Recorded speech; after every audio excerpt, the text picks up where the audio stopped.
NATO ने भारत को खुलेआम धमकी दी है।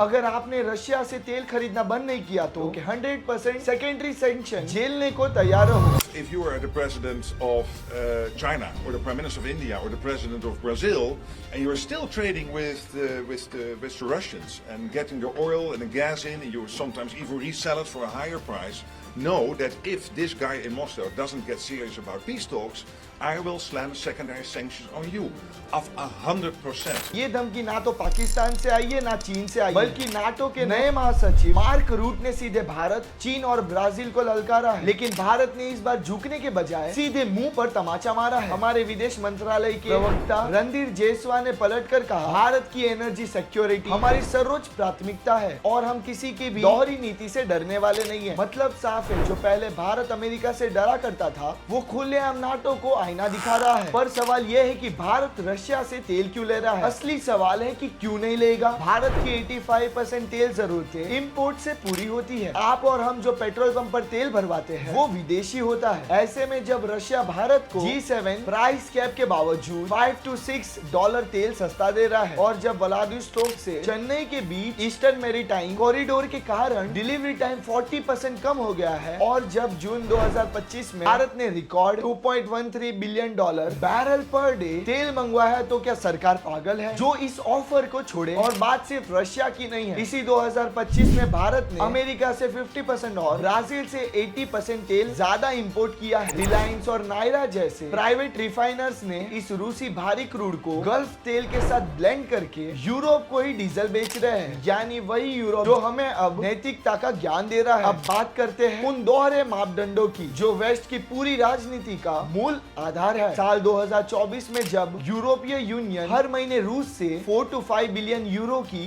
खुद रूसी यूरेनियम मंगवा रहा था, जब यूरोप पाइपलाइन गैस पर खुद को बेभर दे रहा था, तब सब ठीक था। लेकिन भारत जब अपने नेशनल इंटरेस्ट के लिए रूस से डील करे तो सैंक्शन, क्या भारत गुलाम है? यही लोग 1990 में इराक पर सैंक्शन लगा देते हैं और ऑयल फॉर फूड प्रोग्राम चलाते थे। 2012 में ईरान पर सैंक्शन लगाए, लेकिन भारत को वेवर दे दिया गया। तो सवाल ये नहीं कि सैंक्शन एथिकल है या नहीं, सवाल ये है कि किसे छूट मिलती और किसे धमकाया जाता है। भारत अभी ग्लोबल हिपोक्रेसी को बिल्कुल बर्दाश्त नहीं करेगा। अब कानूनी और कूटनीतिक रूप से देखे तो नाटो की सेकेंडरी सैंक्शन बैड नहीं है, यानी भारत पर इनके किसी कानून का प्रभाव नहीं पड़ेगा। और भारत की फॉरेन पॉलिसी हमेशा से ही स्ट्रेटेजिक ऑटोनॉमी पर आधारित रही है। 1971 हो या 1998 के परमाणु परीक्षण हो या S-400D, भारत ने हमेशा अपने हित में फैसले लिए। आज भी वही कहानी है। विदेशी मंत्रालय ने साफ शब्दों पर कहा, एनर्जी नीड्स ओवरराइट और एल्स। और ये सिर्फ फॉरेन पॉलिसीज का सवाल नहीं है, इलेक्टोरल पॉलिटिक्स का भी मामला है। 2026 में कई राज्य चुनाव के लिए तैयार बैठे हैं और अगर तेल की कीमतें बढ़ती है तो जनता वोट से सजा देती है। ऐसे में क्या सरकार नाटो के डर से देश को महंगाई में झोंक दे?